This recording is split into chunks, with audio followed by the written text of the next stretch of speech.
Greetings to all of humanity. It's really a joy. It's a pleasure.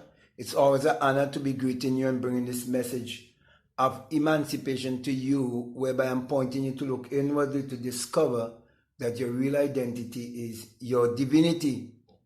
That's the reason why I want to speak to you today concerning the bread and fish believers.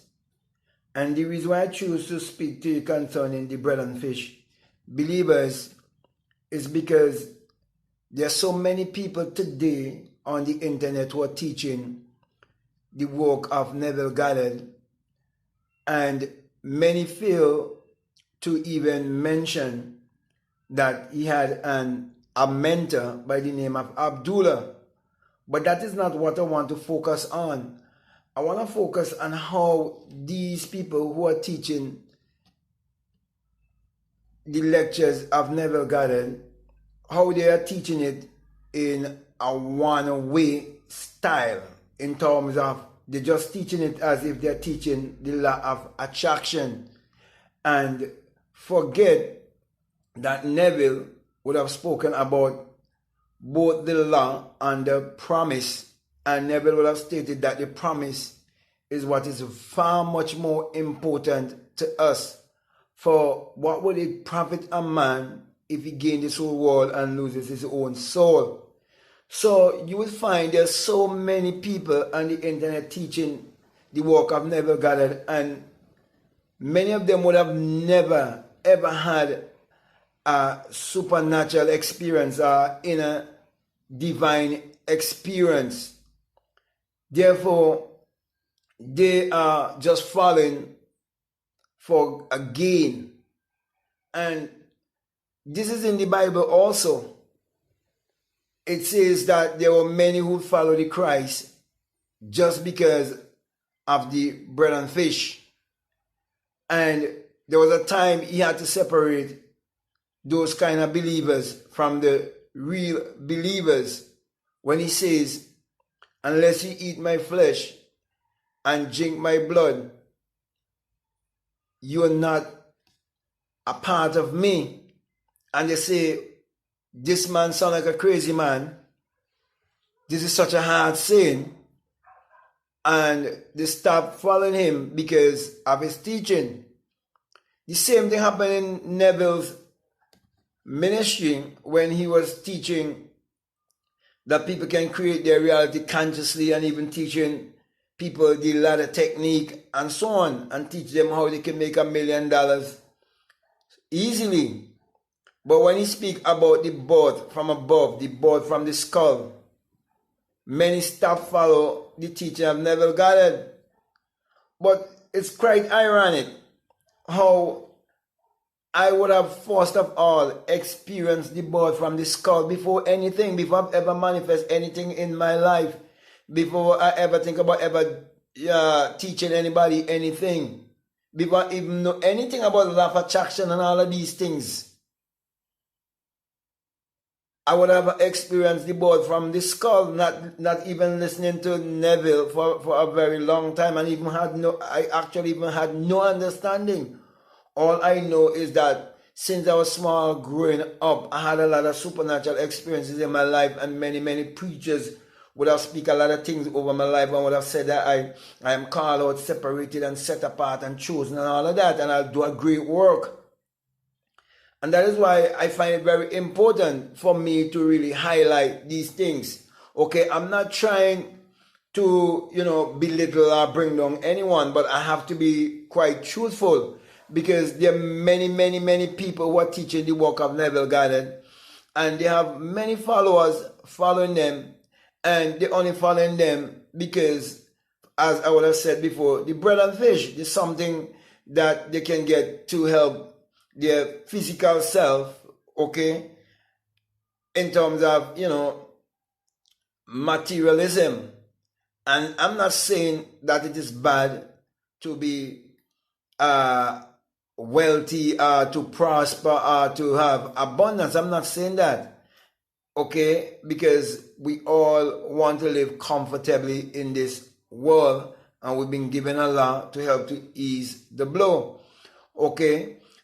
So I am supporting those who teaching the message from the standpoint of just teaching the law also. But I want to say that you'll be doing justice to what Abdullah would have taught Neville Goddard if you realize that there is a promise that goes along with it. And my encouragement to you is to yearn, have a desire that someday that you would have that experience, that great and mighty shaking, where you would hear that unearthly wind, where you would come to really experience your Christ self and come to the place of your Christ consciousness and free yourself from the world and the things that might distract you and want to keep you outbound. Because sometimes you listen to Neville Goddard and you hear Neville Goddard speak about men who have $100 million, $300 million, and so on, and Neville will say, so what? Okay, Neville even referred to a man who didn't even know his right hand from his left hand, who had so much millions, and Neville said, you call that a man? Just because Neville wanted us to realize, to be totally 100% human, if I should put it that way, is to really have a firm understanding of your Christ consciousness. It means that you're fully developed. It means that you're fully established, mentally speaking. And Neville also wanted people to get the joy and the peace and happiness of really discovering your true self by your experience. And so Neville never really showed that he was a man who was after great wealth. He had to use materialism to really get people to believe him or to follow him, or to subscribe to what he was teaching. But we see in the opposite today, where there's so many people on the internet who are saying, I manifest this, I manifest that. And I'm not saying anything wrong with it. Don't get me wrong. Okay? But I'm saying it's two-sided. It has two sides. That's all I'm saying. It has two sides.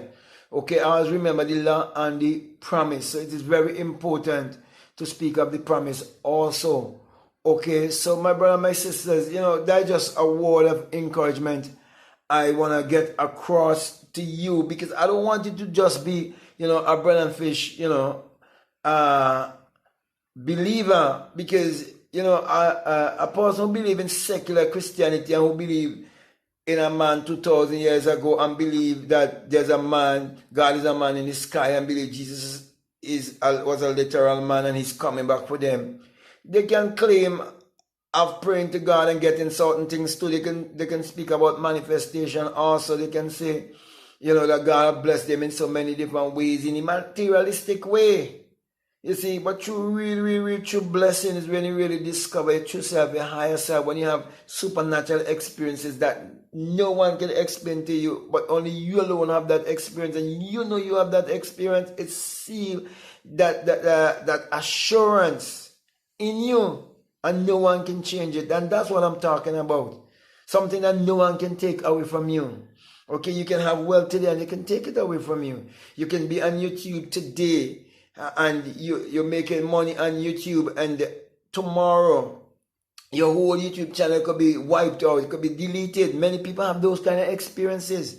You see, any kind of disaster could take place on the earth, and all of your wealth, your material wealth, it can go from you. But when you find your real self, your true self, when you wake up, really wake from the dream of life, nobody can take that from you. Okay, so that's really the encouragement I really want to get across to you, and I hope I would have explained myself clearly enough for you to understand what I'm really trying to get across to you.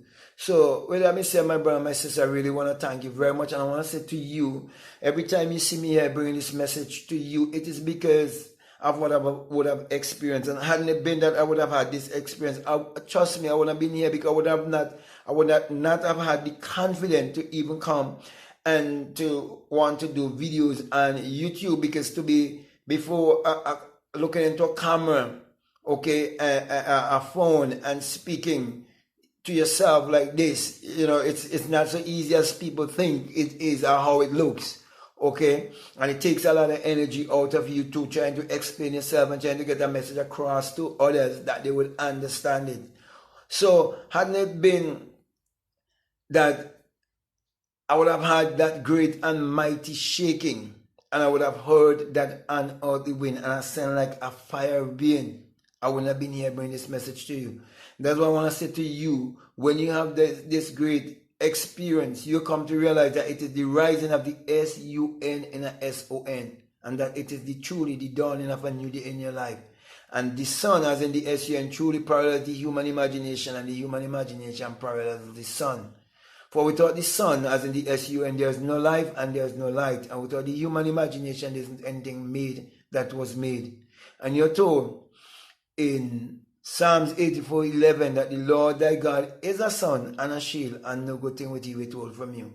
And comments I will teach you that the sun, as in the S-U-N, has never withhold any good thing from humanity. For the sun is what powers all of humanity and give all of humanity its energy.